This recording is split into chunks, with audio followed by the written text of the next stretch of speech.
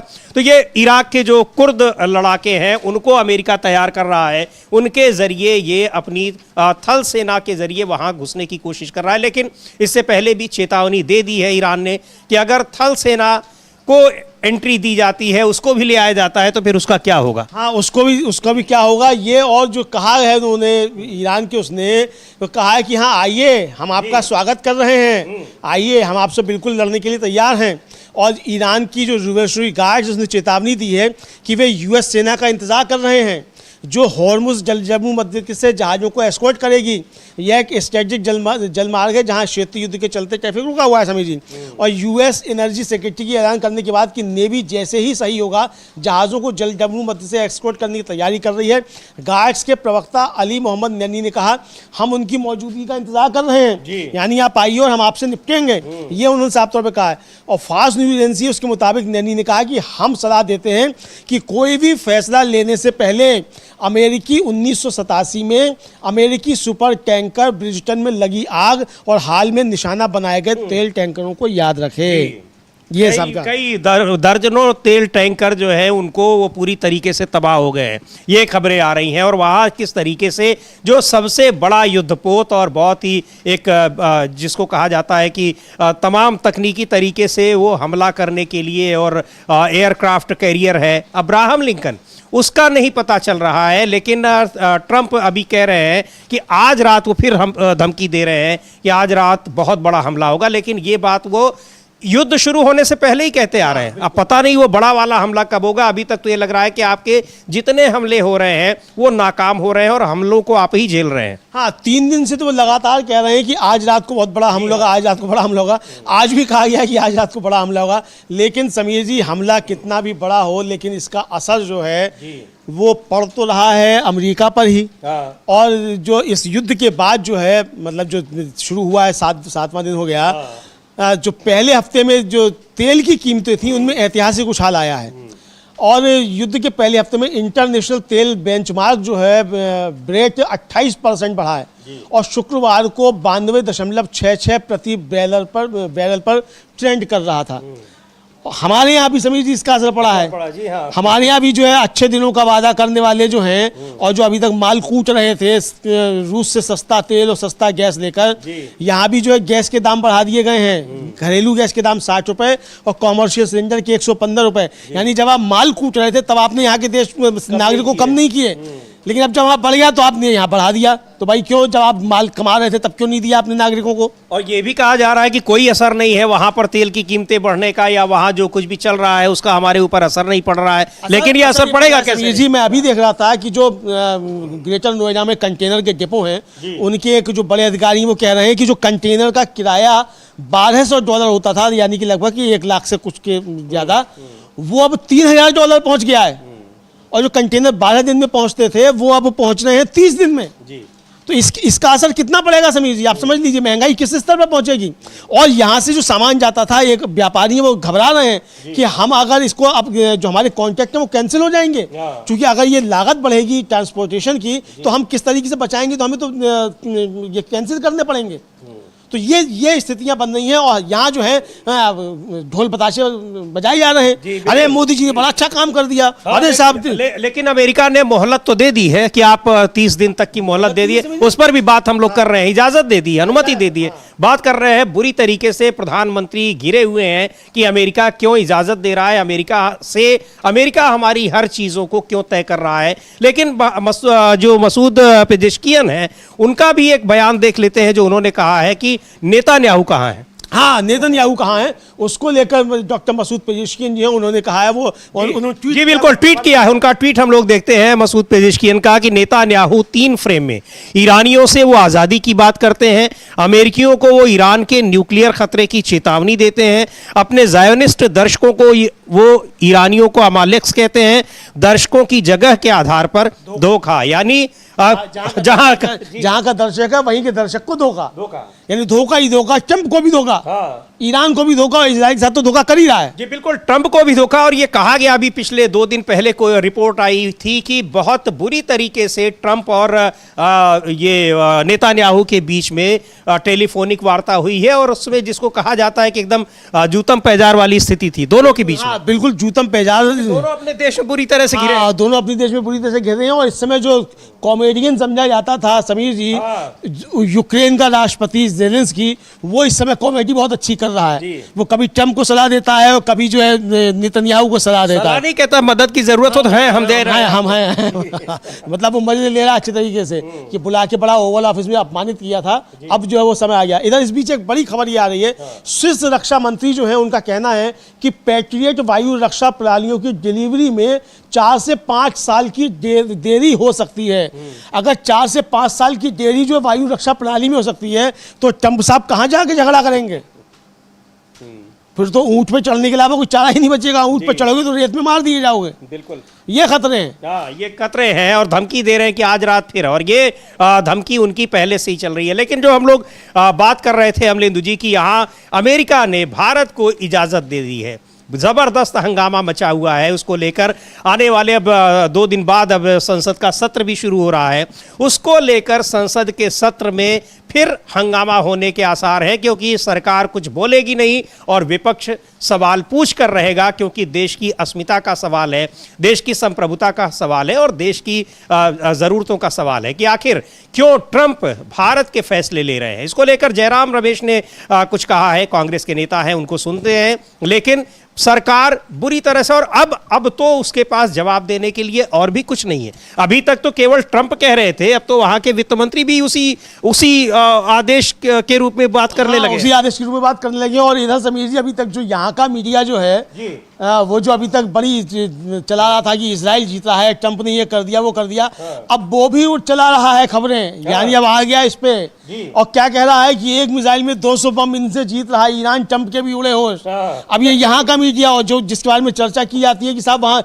Israel से उसके बड़े अच्छे संबंध हैं, वो ये चला रहा है। तो आप समझ सकते हैं कि किस तरीके से वहां इजराइल और अमेरिका पिट रहे हैं, बुरी तरीके से ट्रंप पिट रहे हैं, ये अब समझ में आने लगा। एक चीज और भी है लिंदु जी, कि इसमें अमेरिकी रिपोर्ट्स ये बता रही हैं कि इसमें नुकसान, जो आर्थिक नुकसान भी अगर देखा जाए तो अमेरिका और इजराइल को कितना हो रहा है कि 16-17 लाख 18 लाख की जो मिसाइलें हैं या ड्रोन हैं ईरान के, उनको नष्ट करने के लिए करोड़ों रुपए के, करोड़ों डॉलर के इक्विपमेंट्स का और जो इंटरसेप्टर होता है उनका इस्तेमाल करना पड़ रहा है। बिल्कुल बिल्कुल, करोड़ों क्या, और देखिए वो उसका तो जाता है बहुत सस्ता सा ड्रोन, और उस ड्रोन को इंटरसेप्ट करने के लिए आपको जो है अपने लगाने पड़ती है वायु रक्षा प्रणाली। तो ये कितना नुकसान, मतलब पहले तो उसने ड्रोन मार के ही जो इनकी हालत खराब कर दी जी, सारा इनके जो माल मसाला था वो खर्च करा दिया ड्रोन में, और अब हमले कर रहा है मिसाइल से। अभी तो उसने अपनी मिसाइल निकाली नहीं है, 3री और 4थी पीढ़ी की जो उसकी मिसाइल हैं, अत्याधुनिक मिसाइल जो हैं, वो तो उसने निकाली ही नहीं है। और एक एक मिसाइल जो है वो कई निशानों पे एक साथ हमले कर सकती है, इस तरीके की मिसाइल्स हैं। तो ये अब घबराहट जो है वो बढ़ती चली जा रही है इजराइल और अमेरिका की जमीन। जी बिल्कुल, इजराइल और अमेरिका की दोनों की ये घबराहट बढ़ती चली जा रही है, और उस घबराहट और बौखलाहट में किस तरह के बयान आ रहे हैं। इजराइल की तरफ से तो बयान बिल्कुल ऐसा लग रहा है कि जो आ भी रहे हैं आईडीएफ की तरफ से आ रहे हैं, नेतन्याहू की तरफ से या उनके जो करीबी हैं, उनके मंत्रिमंडल के लोग हैं, उनकी तरफ से बयान नहीं आ रहे हैं। लेकिन अमेरिका की ओर से लगातार धमकी, बयान सब कुछ आ रहे हैं, और ट्रंप भी लगातार बयान दे रहे हैं। लेकिन इन सब के बीच जो भारत में जिन चीज़ों को लेकर और जो बयान आया है वहाँ के वित्त मंत्री का, उस पर ज़बरदस्त हंगामा मचा हुआ है। क्या कुछ कह रहे हैं जयराम रमेश, कांग्रेस के नेता, सुनते हैं उनको। एक तरीके से लगता है कि सब चीज़ें दिखने लगी हैं। लोकसभा के स्पीकर जो हैं, लोकसभा अध्यक्ष जो हैं, उनके खिलाफ जो पिछले पहली पाली में जो हस्ताक्षर करके मोशन मूव किया गया। बजट सेशन का दूसरा चरण कल से शुरू होने वाला है, 9 तारीख से, परसों से, और 2 तारीख अप्रैल तक चलेगा। तो 25 दिन का सेशन है, पर उसमें उस बीच में कई त्योहार हैं, कई छुट्टियां भी हैं। तो एक्चुअली 17 दिन का बैठक होगा, 17 दिन हम बैठेंगे। तो औपचारिक बिजनेस तो बहुत है, एप्रोप्रिएशंस बिल है, फाइनेंस बिल है, और 4-5 मंत्रालयों के काम पर चर्चा होनी है। तो काफी समय ये औपचारिक बिजनेस में चले जाएगा। पर विपक्ष की ओर से तो हम कई मुद्दा उठाएंगे। पश्चिमी एशिया में जो युद्ध हो रहा है, जो अमेरिका और इजरायल का आक्रमण, लक्षित आक्रमण ईरान पर हुआ है, और ईरान ने जो आक्रमण किया है दूसरे देशों में, जिसका पूरा असर पश्चिम एशिया और हमारे दक्षिण एशिया, हिंद महासागर में भी आपने देखा है। एक ईरान के जहाज पर हमला हुआ है, और वो जहाज विशाखापट्टनम से वापस ईरान जा रहा था। वो विशाखापट्टनम आया था भारतीय वायुसेना के निमंत्रण पर। तो ये एक मुद्दा है।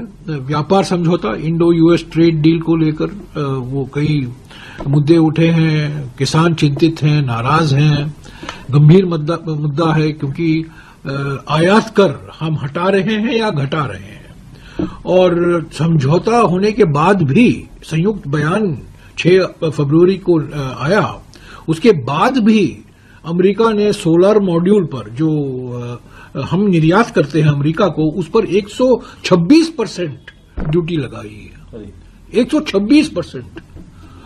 तो और अभी रूस के जो हम तेल खरीद रहे हैं उसको लेकर अमेरिका का एक बयान आता है कि हमने 30 दिन के लिए छूट दे दी है, और भारत एक वफादार दोस्त है, क्योंकि वो जो हम कहते हैं वो ही करता है। गुड एक्टर कहते हैं। 56 इंच की छाती कहां गई? कायरता। 56 इंच की छाती, अभी कायरता का प्रदर्शन हो रहा है। तो ये सब मुद्दे हैं। सिर्फ बयानबाजी नहीं चलेगा। देखिए, बयान मंत्री देते हैं, पर बयान पर स्पष्टीकरण हमें मौका नहीं मिलता है, सवाल पूछने का मौका नहीं मिलता है दोनों सदनों में। यही हुआ ना, तो पीयूष गोयल ने एक बयान दिया लोकसभा में और राज्यसभा में, पर उस पर कोई सांसद को मौका नहीं मिला सवाल उठाने का या स्पष्टीकरण पूछने का। तो सिर्फ बयान से नहीं चलेगा, चर्चा हो, नियम अनुसार चर्चा हो, शॉर्ट ड्यूरेशन डिस्कशन हो लोकसभा में, कॉलिंग अटेंशन हो या शॉर्ट ड्यूरेशन हो, पर चर्चा होनी चाहिए, ताकि जो चिंता है, जो सवाल है, सबके मन में सवाल है। आज एलपीजी का दाम भी बढ़ाया गया है, कुकिंग गैस का तेल, तो इसका असर क्या होगा? हम चुप क्यों हैं? जो लक्षित आक्रमण हुआ है ईरान पर, हम चुप क्यों हैं? तो ये संसद में इसको लेकर जबरदस्त सरकार को घेरने की तैयारी में है विपक्ष, और घिरी हुई है भी सरकार, क्योंकि जवाब दे नहीं रही है। और ये बहुत गंभीर मुद्दा है कि अमेरिका भारत के साथ कैसे बर्ताव कर रहा है, अपमानजनक बर्ताव। और इधर युद्ध से संबंधित एक बड़ी खबर आ रही है, बहुत उसको क्या है अमलेंदु जी? हाँ समीर जी, बहुत बड़ी खबर ये आ रही है कि इस समय ईरानी मिसाइल्स जो हैं ईरानी मिसाइल्स, वो इस समय तेल अवीव पर हमला कर रही हैं, और इजरायली डिफेंस सिस्टम जो है वो इन मिसाइल्स को इंटरसेप्ट नहीं कर पा रहा है। यानी जो अब खबरें आ रही थी कि जो 5 दिन या 7 दिन तक जो है वो इंटरसेप्ट कर सकते हैं, वो क्षमता चुकी है इजराइल की, ये साफ समझ में आ रहा है। और अमेरिका भी मदद नहीं कर पा रहा है। तो समय की बड़ी खबर ये है कि ईरानी मिसाइलें जो है इस समय तेल अवीव पर जबरदस्त हमले कर रही हैं। जी बिल्कुल। और अभी कल ही एक एक्सपर्ट से बात हो रही थी अमलेंदु जी, जो मिडिल ईस्ट के एक्सपर्ट है, वो कह रहे थे कि अधिकतम अमेरिका और इजराइल दोनों की ये स्थिति है कि इस मुकाबले का 1 हफ्ते तक वो सामना कर सकते हैं, उससे ज्यादा उनकी नहीं है। और पिछले साल जब ये लड़ाई हुई थी जून में, 12 दिन की लड़ाई, तब भी एक रिपोर्ट आई थी जिसमें कहा गया था कि उस समय लड़ाई बंद नहीं हुई होती तो 6 दिन 7 दिन से ज्यादा इजराइल के पास कम से कम उसको रोकने की या लड़ने की क्षमता नहीं थी। यानी अब साफ दिखाई पड़ रहा है वो चीजें बिल्कुल सामने आ गई हैं। बिल्कुल बिल्कुल ये चीज़ सामने आ गई है कि उसकी क्षमता नहीं थी, ये साफ तौर पर समीर जी समझा जा सकता है कि और पिछली बार भी हम लोग जब पिछला युद्ध हुआ था समीर जी, आपको याद होगा, हम लोगों ने ही सबसे पहले यहाँ ब्रेक किया था कि अब ये वार्ता की मेज पर आना चाहते हैं, चूंकि वो खत्म हो गया है, इनका इंटरसेप्ट करने का माल मसाला जो कुछ था वो सब खत्म हो गया और अब नेतन्याहू भाग के गया है अमेरिका कि भाई अब बातचीत की टेबल पर लेकर आओ, इस तरीके से युद्ध कराओ। और इसीलिए फिर नाटक किया अमेरिका ने बम गिराने का ईरान के ऊपर, और जैसे ही ईरान ने पलटवार किया, यूएस के बेसिस पे हमले किए, उसके तुरंत बाद जो है वो ट्रंप ने ही घोषणा कर दी कि अब सीज फायर हो गया। जी हाँ। लेकिन वो सीज फायर घोषणा क्यों की? इसलिए कि अब तैयारी करें इंटरसेप्टर और बनाए जा सके। लेकिन ईरान भी समझ गया था, जैसा कि वो एक इजरायली जो टिप्पणीकार है एक्सपर्ट है वो कह रहे हैं कि ईरान समझ गया था कि ये जो है फिर से हमले करेंगे। ये इन्होंने इंटरसेप्ट बनाए, उसने अपनी क्षमता 7 गुना बढ़ा दी, तो ये इस तरीके से उसने मिसाइल ज्यादा बना ली, ये इंटरसेप्ट बना नहीं पाए और इसलिए अब पिट रहे हैं बुरी तरीके से, ये सामने आ रहा है। इधर जो भारत में ईरान के एम्बेसडर हैं मोहम्मद फतह अली, उन्होंने समीर जी बहुत बड़ी बात कही अभी थोड़ी देर पहले, और उनका कहना है कि आज जो हो रहा है वैसे भी पॉलिटिकल या मिलिट्री लड़ाई नहीं है, यह स्ट्राइक सच और झूठ के बीच के स्ट्राइक का एक हिस्सा है। हम लोग सुन सकते हैं उनको, फिर उसका हम बिल्कुल सुनते हैं क्या कहा है उन्होंने मोहम्मद फतह अली ने, जो ईरान के भारत में राजदूत हैं, क्या कुछ कह रहे हैं, सुनते हैं।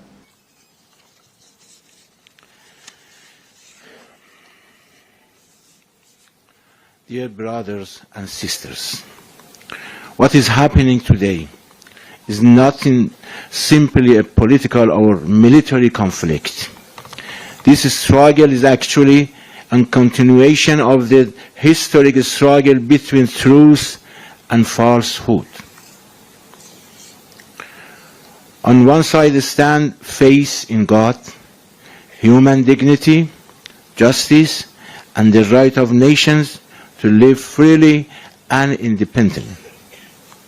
On the other side stand oppression, injustice, domination, and powers that believe they can decide the fate of nations through force and aggression. The brutal military aggression तो ये भारत में ईरान के राजदूत हैं मोहम्मद फतह अली, वो कह रहे हैं आज जो हो रहा है वो सिर्फ एक पॉलिटिकल या मिलिट्री लड़ाई नहीं है, ये स्ट्राइक सच और झूठ के बीच स्ट्राइक का ही एक हिस्सा है। एक तरफ इंसानी इज्जत, इंसाफ और देशों का आज़ादी से जीने का हक है, तो दूसरी ओर जुल्म, नाइंसाफ़ी और दबदबा है। ईरान